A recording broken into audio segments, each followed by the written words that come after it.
बात एक हाइकू के माध्यम से कहना चाह रहे हैं। लाश का मूल्य कितना, धर्म शून्य का है जितना। मनुष्य जिंदा हो और मरा हो, दोनों में क्या अंतर होता है? तो एक अंतर होता है कि मरे के पास अब किसी प्रकार की सोचने विचारने की क्षमता नहीं है, शक्ति नहीं है, अब वह धर्म नहीं कर सकता।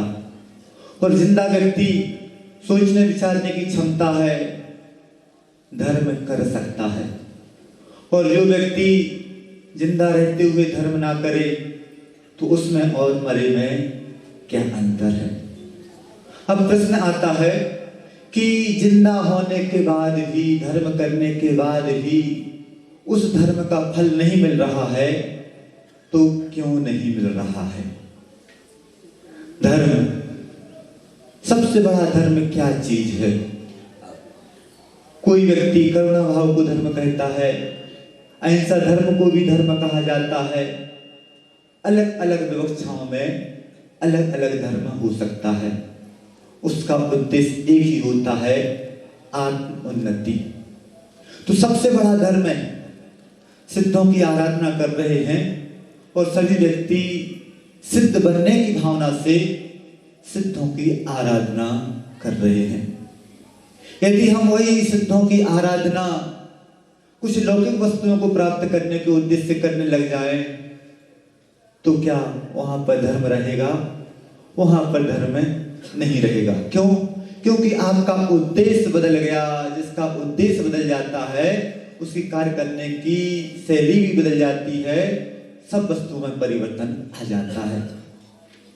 बिल्ली है, अपने बच्चे को भी अपने मुख में दबाती है और चूहे के बच्चे को भी अपने मुख में दबाती है। उद्देश्य क्या होता है? एक जगह वात्सल्य का उद्देश्य है, एक जगह भक्षण का उद्देश्य है। जहां पर भक्षण का उद्देश्य है उसको वह मार देती है, और जहां पर वात्सल्य प्रेम भाव है वहां पर उस अपने बच्चे को दबा के उठा के ले जा रही है, उसको एक खरोंच भी नहीं आती है। धर्म कर रहे हैं, परंतु धर्म में सबसे सहायक तत्व क्या चीज है? तो कहा जाता है कि जब तक हमारे जीवन में सम्यक दर्शन ना हो, सम्यक की प्राप्ति ना हो, तब तक कितना ही धर्म क्यों ना कर लिया जाए, उस धर्म का कोई भी फल हाथ में नहीं आता है। तो यदि हम धर्म कर रहे हैं और हम सम्यक दर्शन के बिना धर्म कर रहे हैं तो मिलेगा तो, परंतु जो फल मिलना चाहिए वह फल नहीं मिलेगा। और सम्यक दर्शन के साथ यदि हम धर्म की आराधना कर रहे हैं तो जो मिलेगा वह इतनी उच्च कोटि का मिलेगा, इतनी उच्च कोटि का मिलेगा कि परंपरा से आपको मुक्ति की प्राप्ति भी हो जाएगी। विदेश क्षेत्र में जन्म होता है, वहां पर अगृहीत मिथ्यात्व रहता है, किसी प्रकार का कोई निमित्त नहीं रहता है। जन्म से जो मिथ्यात्व लेके गए हैं वही मिथ्यात्व होता है। और यहाँ पर जन्म के साथ तो अगृहीत मिथ्यात्व है, परंतु कुछ ऐसे निमित्त मिलना शुरू हो जाते हैं कि जिसके माध्यम से वह मिथ्यात्व हमारा गृहीत मिथ्यात्व हो जाता है। गृहीत मिथ्यात्व और अगृहीत मिथ्यात्व जो स्वभाव से है वह अगृहीत मिथ्यात्व, और जो किसी के उपदेश के माध्यम से प्राप्त हो जाए उसे गृहीत मिथ्यात्व कहते हैं। गृहीत मिथ्यात्व क्या चीज है? तो सुदासावी महाराज जी एक बात बोलते हैं कि करेला और ऊपर से नीम चढ़ा। करेला है और नीम चढ़ा है तो उसकी क्या स्थिति बनेगी? उसकी पोटेंसी बढ़ती चली जाएगी। तो बस पंचम काल में जो भी जन्म लेता है मिथ्यात्व के साथ यही जन्म लेता है। परंतु यदि हमें सच्चे देव शास्त्र गुरु का सानिध्य मिल जाए, उनके प्रति श्रद्धा जागृत हो जाए, तो उस मिथ्यात्व को हम सम्यक दर्शन में परिवर्तित कर लेते हैं। हमारे सम्यक दर्शन की प्राप्ति पंचम काल में भी हो सकती है। परंतु हो क्या रहा है कि अभी हमें सच्चे देव शास्त्र गुरु के स्वरूप का भान ही नहीं कि सच्चे देव शास्त्र गुरु होते क्या चीज हैं। और जब तक सच्चे सही गलत का ज्ञान नहीं होगा तब तक हमारी स्थिति क्या बनेगी। आदमी अपने दुखों को दूर करना चाहता है, गले में ताबीज आ जाती है, हाथ में धागा गड़ा गुंदर आ जाता है, अगरबत्ती आ जाती है, सत्रमणीय पूजना भी शुरू कर देते हैं। परंतु होता क्या है, सही का उद्देश्य ना होने के कारण, सही का ज्ञान ना होने के कारण जो कुछ प्राप्त करना चाहिए उसको हम प्राप्त नहीं कर पाते। तो सच्चे देव शास्त्र गुरु कौन है जिनके माध्यम से हमें वीतरागता की शिक्षा मिले। कुछ ऐसा नहीं बोल रहे इसमें। सच्चे देव शास्त्र गुरु वीतरागता, जहां पर वीतरागता की शिक्षा ना हो, हम यहां पर भी आराधना कर रहे हैं और वीतरागता उद्देश्य नहीं है तो कुछ काम का नहीं। और जहां अन्य कहीं भी जगह जा रहे हैं वहां पर भी जहां पर राग है और द्वेष है, राग और द्वेष के साथ धर्म नहीं होता है। धर्म होता है तो वीतरागता के साथ ही धर्म होता है। अब तो स्थिति ऐसी बन गई है कि उपल नाव की संज्ञा किसे दी जाती है कि जो स्वयं डूबे और दूसरों को भी डुबा दे, उसे कहा जाता है उपल नाव, पत्थर की नाव। कृपा बरसेगी सुनने में आया था, कृपा बरस रही है। कृपा किसके माध्यम से बरसेगी? क्या ऐसे गुरुओं को पूजने के माध्यम से कृपा बरसेगी, या हम जिनके माध्यम से हमारी धर्म की आराधना हो उनके माध्यम से कृपा बरसेगी? हीरा की दुकान खुली है और कोई व्यक्ति हीरा की दुकान बंद करके कोयले का व्यापार करना शुरू कर दे तो उसे आप क्या कहेंगे?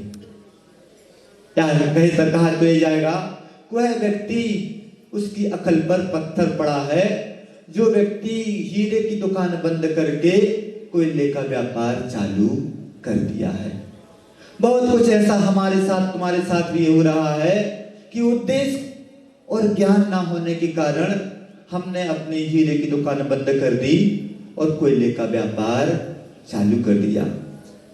जब तक हीरा हीरा होता है, कोयला कोयला होता है, हजारों ट्रक कोयला तो न बेच लिया जाए, एक हीरे की कणिका के बराबर उसकी कीमत नहीं हो सकती। तो जब हमें हीरा मिल गया और उस हीरे के साथ हम खिलवाड़ कर रहे हैं, दुर्लभता में कहा जाता है कि चार चीजें बहुत दुर्लभ हैं। चार चीज क्या है कि सबसे पहले हमें मनुष्य शरीर, मानव तन मिल जाए, बहुत दुर्लभ है। उसके बाद हमारे लिए सच्चा उपदेश मिल जाए, यह भी बहुत दुर्लभ है। उपदेश मिल गया, उस उपदेश का हमने सिद्धांत कर लिया, यह उससे और ज्यादा दुर्लभ हो गया। और सिद्धांत करने के बाद उसको आचरण में लेता है, यह और ज्यादा दुर्लभ हो गया। तो आप लोगों को मनुष्य पर्याय मिल गई, सच्चे देव शास्त्र गुरु की आराधना भी आप लोग कर रहे हैं। परंतु यदि श्रद्धा ना हुई हमारी तो क्या जो वीतरागता का आचरण हमारे जीवन में आना चाहिए वह आचरण आ पाएगा? तो नहीं, वह आचरण नहीं आ पाएगा। तो जो बात चल रही थी कि अग्रहित मिथ्यात्व अंदर से होता है और गृहित मिथ्यात्व बाहर से अनायतनों के मिल जाने पर होता है। हमारी स्थिति कैसी है? हमारी स्थिति तो ऐसी है कि शेर का बच्चा मां से बिछड़ गया और भेड़ों के झुंड में पलना शुरू हो गया। बच्चा अपने आप को भेड़ का बच्चा ही समझ रहा है। धीरे धीरे बड़ा होना शुरू हुआ। एक तालाब के किनारे पानी पीने के भेड़ के बच्चों के साथ झुंड में गया, पानी पी रहा है और एक शेर ऊपर से देख रहा है कि हमारे खानदान का हमारा ही बच्चा और उसकी हरकतें कुछ भेड़ों जैसी होती चली जा रही हैं। जैसे ही उस शेर ने दहाड़ लगाई, भेड़ के सब बच्चे भाग गए। वह शेर का बच्चा ही भागने को होता है। शेर उसको रोकता है और बोलता है कि तुम भेड़ नहीं हो, तुम तो शेर के बच्चे हो। वह शेर का बच्चा बोलता है कि मैं तो भेड़ों में ही जन्म लिया है, भेड़ का बच्चा हूं। तो वह शेर बतलाता है कि देखो पानी में परछाई देखो, हमारी और तुम्हारी परछाई एक सी है, एक दहाड़ तो लगाओ, तुम्हें ज्ञान हो जाएगा कि तुम शेर के वंशज हो, शेर के कुल में जन्म लिया है। और जैसे ही वह एक दहाड़ लगाता है, उसको मान चल जाता है कि मैं अभी तक कहाँ भटक रहा था। अब आप लोग सोचिए कि अभी तक कहाँ भटक रहे हैं, सम्यक दर्शन की प्राप्ति नहीं हुई, अपने स्वरूप का भान नहीं हुआ, तो आप भी भटकते रहेंगे। और ऐसी भटकन कब से हो रही है? तो कहा जाता है कि ऐसी भटकन अनादि काल से तो है, परंतु यदि स्वरूप का भान नहीं हुआ तो अनंत काल तक भी भटकना हो सकता है। सम्यक दर्शन की प्राप्ति हो गई तो क्या? आगम में तो कहा जाता है कि जिसको एक बार सम्यक दर्शन की प्राप्ति हो गई, उसका काल अर्धपुद्गल परावर्तन काल शेष रहेगा। अनंत संसार है और अर्धपुद्गल परावर्तन काल कितना है? तो कहा जाता है कि समुद्र के किनारे गाय का एक खुर बना हुआ है, एक लहर आई और उसमें कितना पानी बना? तो जितना वह गाय का खुर था उतना पानी बना, लहर वापस हो गई। तो अनंत संसार कितना है? तो अनंत संसार उस सागर के समान है। और चुल्लू भर संसार, अर्धपुद्गल परावर्तन संसार कितना है? तो उस गाय के खुर के जितना पानी आ गया है उतना है। सम्यक दर्शन की प्राप्ति हुई। अब क्षय सम्यक दर्शन की प्राप्ति हो जाए तो कितना है? ज्यादा से ज्यादा 2-3 भाव तक हमें संसार में रहना हो सकता है। तो वह क्षय सम्यक दर्शन की प्राप्ति होती है तो कैसे होती है? जब तक हम केवली सुत केवली के पाद मूल में नहीं आते, तब तक हमें सम्यक दर्शन की प्राप्ति, क्षय सम्यक दर्शन की प्राप्ति नहीं हो सकती। और सम्यक दर्शन की प्राप्ति, तो सम्यक दर्शन की प्राप्ति के कारण जो बतलाए गए हैं, उनमें एक कारण जिन बिंब दर्शन भी बतलाया गया है। अब हम जिन बिंब के दर्शन कर रहे हैं, परंतु आज के समय में इस पंचम काल की बलिहारी देखी जाए तो आप सभी नव देवताओं की आराधना करते हैं। नव देवताओं की आराधना कौन कौन सी हो गई? सभी को ज्ञात है। परंतु कुछ काल का प्रभाव ऐसा आया, कुछ काल का प्रभाव ऐसा आया कि नव देवता की जगह पर नवग्रह की आराधना होने लगी। और नवग्रह की आराधना क्या है? नवग्रह कहा जाता है, कहने वाले कहते हैं कि नवग्रह में भी तो हम वितराग की आराधना ही कर रहे हैं। परंतु वहां पर उद्देश्य में कितना परिवर्तन आ गया? तो उद्देश्य में इतना परिवर्तन आ गया कि भावना बन गई कि शनि ग्रह के दोष करने वाले मुनि सुब्रतनाथ भगवान, राहु का निवारण करने वाले नैमिनाथ भगवान, मंगल का ग्रह करने वाले बांसुरी भगवान। अब सोच लीजिए कि ग्रहों की छाया आपके ऊपर पड़ी हुई है। आचार्य महाराज तो कहते हैं जिसके पास एक परिग्रह रूपी पिशाच है, उसका कोई अन्य ग्रह कुछ भी नहीं बिगाड़ सकते। परिग्रह ही सबसे बड़ा पाप है। आप लोग परिग्रह से तो बचना नहीं चाह रहे हैं और ग्रहों की बाधा परेशान कर रही है। कहा जाता है कि मुनि सुब्रतनाथ भगवान शनि ग्रह की बाधा को दूर करने वाले हैं। क्या महावीर स्वामी शनि ग्रह की बाधा को दूर नहीं कर सकते? जिन तीर्थंकर के माध्यम से हमें मुक्ति की प्राप्ति हो सकती है, जिन तीर्थंकर के माध्यम से हम अपना आत्म कल्याण कर सकते हैं, सतत्व की प्राप्ति कर सकते हैं, उन भगवान के माध्यम से क्या शनि मंगल की बाधा दूर नहीं हो सकती है? तो उनके माध्यम से भी शनि ग्रह मंगल ग्रह की बाधा दूर हो सकती है। परंतु हमारा अज्ञान, हमारा मिथ्यात्व ये कहला रहा है कि यदि शनि ग्रह की बाधा दूर होगी तो मुनि सुब्रतनाथ भगवान के माध्यम से भी होगी। विष तो विष है, चाहे आप अपने घर का विष खाएं, चाहे आप बाजार का विष खाएं। हमारी मानसिकता में परिवर्तन आ गया, बहुत कुछ परिवर्तन आ गया।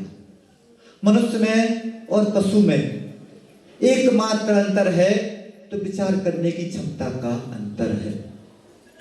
वह पशु को यदि समय दर्शन की प्राप्ति हो जाए तो वह भी अर्धपुद्गल परावर्तन काल शेष रहता है, और यदि मनुष्य को भी हो जाए तो उसका भी इतना ही काल शेष रहता है। परंतु मनुष्य को बहुत सहजता से समय दर्शन की प्राप्ति हो सकती है। आचार्य समंतभद्र महाराज हुए हैं, उन्होंने भगवान कहा, भगवान की भी परीक्षा करने वाले हैं, तो एकमात्र आचार्य समंतभद्र आचार्य महाराज, वह भगवान की आराधना कर रहे हैं, उनको नमस्कार कर रहे हैं, तो क्या बोल रहे हैं, भगवान आपका समुसण लगा हुआ है, तो क्या इसलिए हम आपकी नमस्कार कर रहे हैं, आपकी विभूति लगी हुई देख रहे हैं उसको नमस्कार कर रहे हैं? नहीं, यह तो किसी मायाचारी का भी समुसण लग सकता है, किसी इंद्र की भी विभूति हो सकती है, परंतु हम आपको नमस्कार कर रहे हैं तो एकमात्र आपकी वीतरागता को देखकर, आपकी हितोविदिशता को देखकर, आप सर्वज्ञ हैं इसलिए हम आपको नमस्कार कर रहे हैं। तो जहां जिसका उद्देश्य वीतरागता हो जाए कि हमें वीतरागता प्राप्त करना है, हमें अपने जीवन में धर्म को लाना है, वह व्यक्ति सही अर्थों में सम्यक दर्शन का अधिकारी हो जाता है। अभी तक सम्यक दर्शन की प्राप्ति नहीं हुई, इसलिए हमारा भटकना हुआ, इसलिए हमारा पंचम काल में जन्म लेना हुआ। और जब पंचम काल के बाद स्थिति क्या बनेगी, तो कहा जाता है कि छठम काल आएगा। उस छठम काल में अधिकांश व्यक्ति नीचे से आएंगे और नीचे ही जाएंगे। यदि हमारे हाथ में सम्यक दर्शन रूपी पास है तो बस ऐसी स्थिति बनेगी कि जब भी जन्म होगा हमारा चतुर्थ काल में ही जन्म होगा और सीधे मुक्ति की प्राप्ति हो सकती है। परंतु मुक्ति की प्राप्ति क्यों नहीं हो पा रही है? तो हम धर्म तो कर रहे हैं, परंतु धर्म को कुछ लौकिकता के लिए किया जा रहा है, कुछ अपने दुख दर्दों को दूर करने के लिए किया जा रहा है, या बोला जाए तो शरीर की ही हिफाजत के लिए, शरीर के ही संवर्धन रक्षण के लिए धर्म को किया जा रहा है।